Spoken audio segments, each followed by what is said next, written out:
I grabbed this wooden box from my local thrift store. I think I spent about $1.50 on it. I just started off by taking off the original hardware, and then I am using Waverly chalk paint in the color plaster. However, you could paint this whatever color you would like. This was just my preference in chalk paint that I decided to use. So I'm just going all around the box, painting the inside, outside, the legs. And this did end up taking 2 coats for better coverage. And then you want to just allow that to completely dry. I then printed this floral background on some tissue paper, just using my regular ink printer. You want to just cut that image right out, separate it from the copy paper. Go ahead and apply some Mod Podge. I am applying this just to the front part of this box. So you want to make sure you have a nice even coat of Mod Podge. Make sure it's not too thick because you're going to be left with a ton of wrinkles.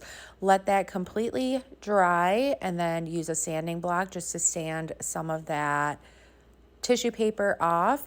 And then I am actually using the excess to cover up that gap at the end of that box. I then just went around the tissue paper and just kind of sanded it around the edges just to help it blend a little bit more with the white background. And be careful when you're doing this. You want to make sure you don't accidentally rip your tissue paper. Once the first coat of Mod Podge is completely dry, just go over it again with another layer of Mod Podge to seal and protect. And look at how cute that is.